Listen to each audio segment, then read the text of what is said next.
सभी विद्यार्थियों का स्वागत है। आइए कहानी पढ़ते हैं। वर्कशॉप।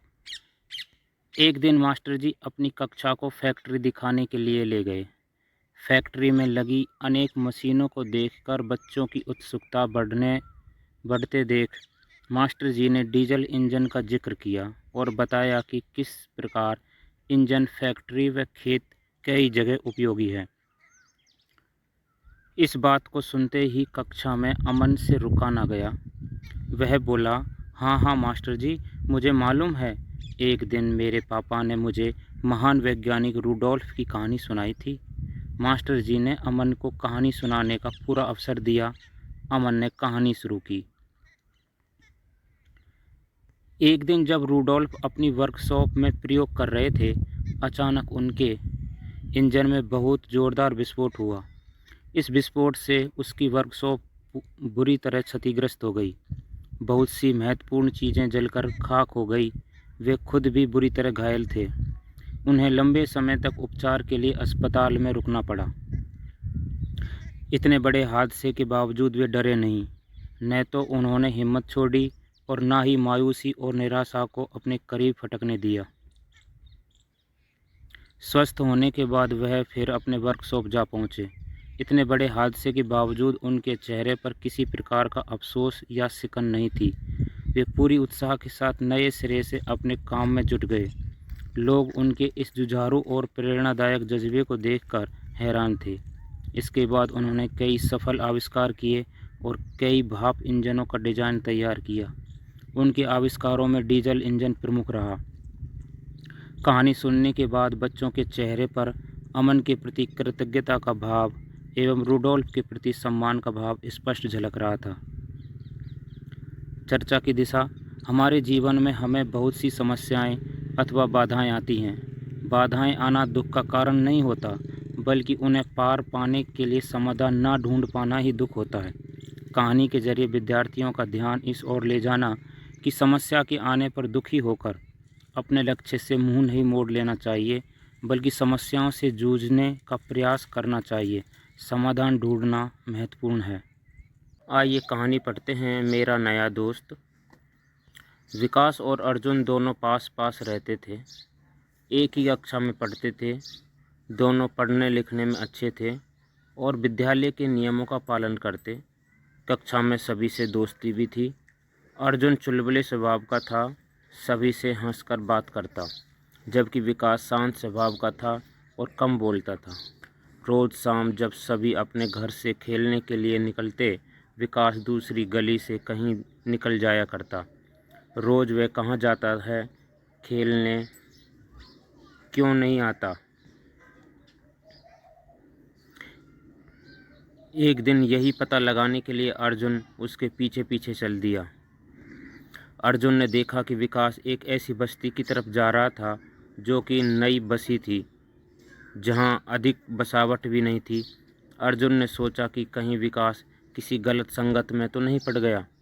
बस्ती में पहुंचकर विकास वहीं एक चबूतरे पर बैठ गया।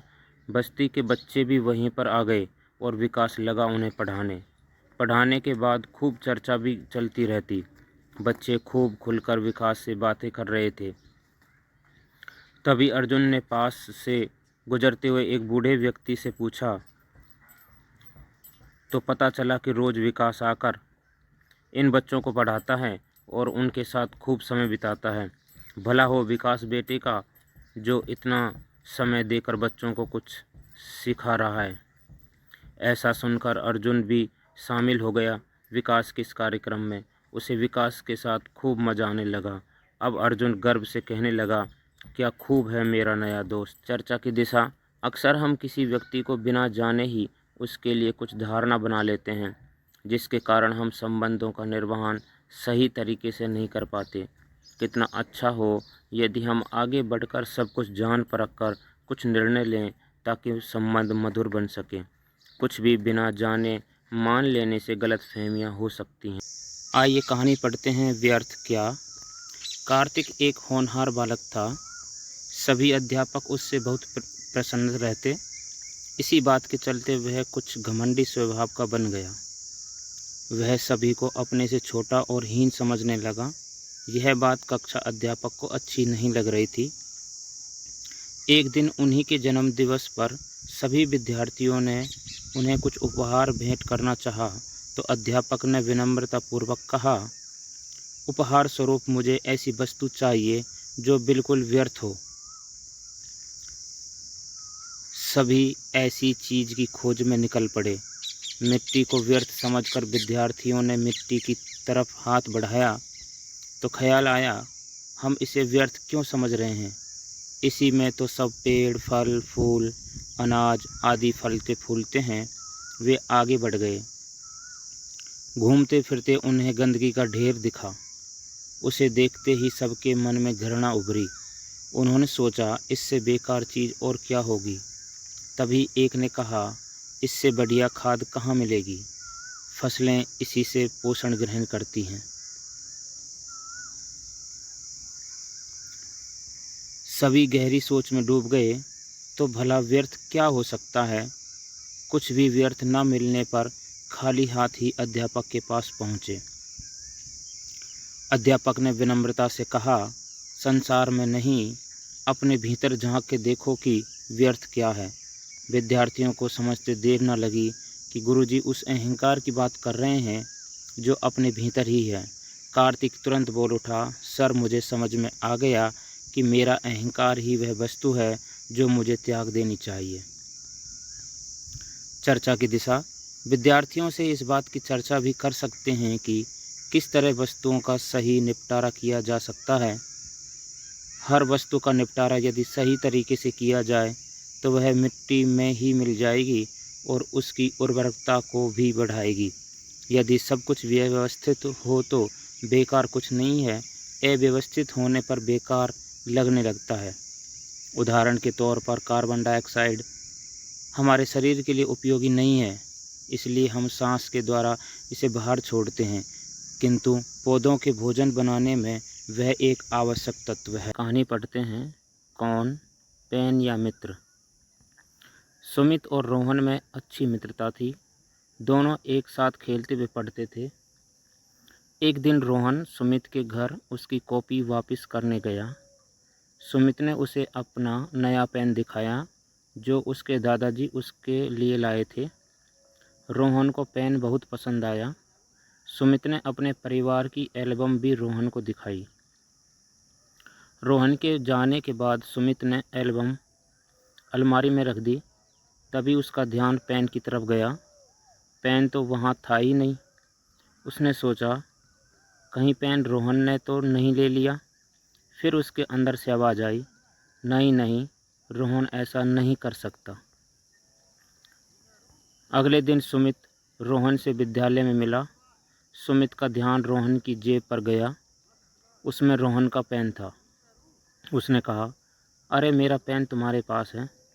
रोहन ने पहले तो ना कहा, परंतु फिर उसने 1 मिनट विचार करके पेन सुमित को दे दिया और कहा, कल पेन गलती से मेरे पास रह गया था। 1 हफ्ते बाद सुमित अलमारी की सफाई कर रहा था। उसने देखा कि उसका पेन एल्बम के अंदर रखा हुआ है। उसे आश्चर्य हुआ और वह दौड़कर रोहन के घर गया। अपना पेन मिलने की बात बताई। वह रोहन का पेन लौटाते हुए बोला, जब तुमने पेन लिया ही नहीं था तो मुझे अपना पेन क्यों दे दिया। रोहन ने कहा कि मुझे पेन से ज़्यादा अपना मित्र प्यारा था, इसलिए मैंने पेन दे दिया। चर्चा की दिशा। कभी कभी हम संबंधों से ज़्यादा वस्तुओं को महत्व दे देते हैं, जिसका परिणाम हमेशा दुखद ही होता है। हमारी भावनात्मक आवश्यकताओं की पूर्ति संबंधों में ही होती है। इसके साथ ही सुरक्षा की भावना भी अच्छे संबंधों में ही रहती है।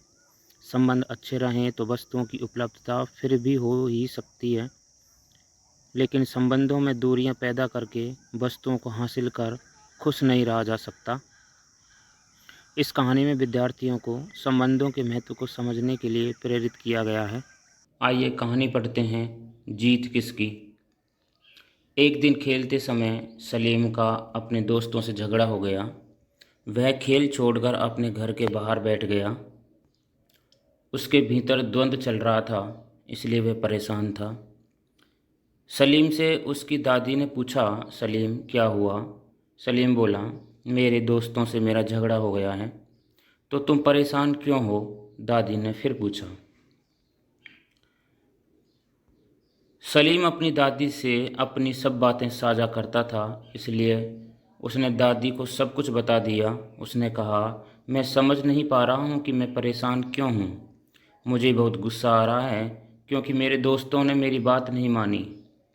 मैं उनसे झगड़ना नहीं चाहता था, मैं तो उनको समझाना चाहता था। तभी दादी ने कहा, मैं भी कई बार ऐसा ही महसूस करती हूँ।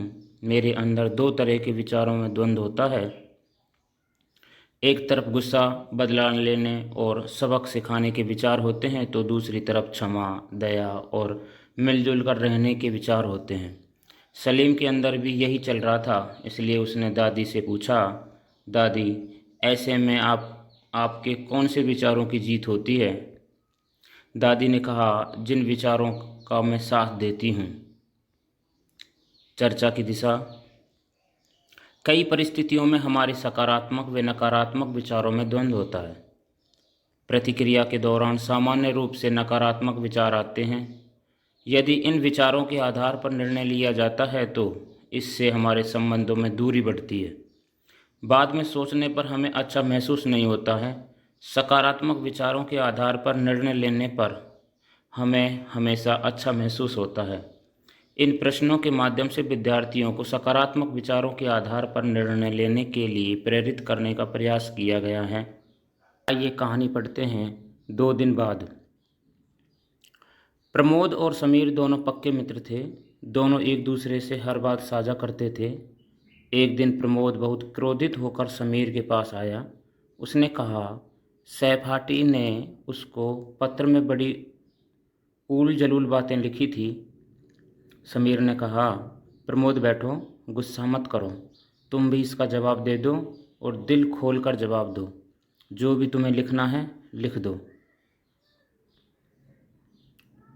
प्रमोद थोड़ा चौंका।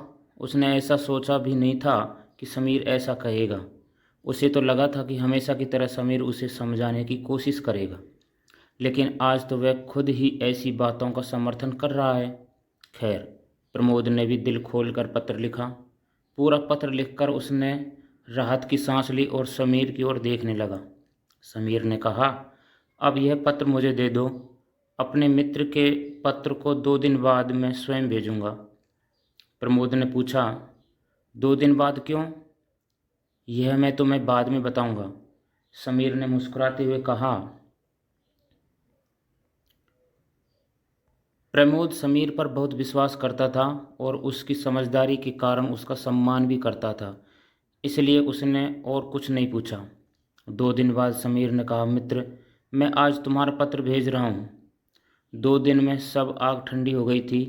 एक बार मन का गुबार निकल जाने से प्रमोद को वह अपना पत्र व्यर्थ मालूम पड़ रहा था, इसलिए उसने कहा, अब रहने दो मित्र, मैंने सोचा है कि ऐसा करने पर मुझ में और उसमें क्या फ़र्क रह जाएगा। मुझे यह जानकर भी बहुत बुरा लगा कि आपका मित्र होकर भी मैंने अपने अंदर कितना कूड़ा इकट्ठा किया हुआ है। यह सुनकर समीर ने प्रमोद को गले लगा लिया और कहा, आज मुझे अपने मित्र पर बहुत गर्व महसूस हो रहा है। चर्चा की दिशा। आवेश की स्थिति में लिए गए निर्णय अधिकांशतः सही नहीं होते, क्योंकि ऐसी स्थिति में व्यक्ति स्वनियंत्रित नहीं होता और परिस्थिति नकारात्मक हो जाती है। ऐसा इसलिए होता है क्योंकि आवेश की स्थिति में हम दूसरों का मूल्यांकन करते हैं, किंतु यदि व्यक्ति स्वनियंत्रण रखकर कुछ देर बाद अपनी बात रखता है तो परिस्थिति सकारात्मक होती है। ऐसी स्थिति में हम स्वयं का मूल्यांकन करते हैं। हर स्थिति में मूल्यांकन करने से स्वयं का सही मूल्यांकन होता है। गुणों का उचित मूल्यांकन करने पर अपने गुणों और अवगुणों की पहचान होती है। अधिकतर लोग दूसरों का मूल्यांकन करते रहते हैं, स्वयं का मूल्यांकन शायद ही करते हैं, जबकि एक व्यक्ति का मानसिक और भावात्मक विकास स्वयं मूल्यांकन से ही होता है। इस कहानी और प्रश्नों के माध्यम से विद्यार्थियों को अपनी उन्नति के लिए स्वयं का मूल्यांकन करने के लिए प्रेरित करने का प्रयास किया गया है। धन्यवाद।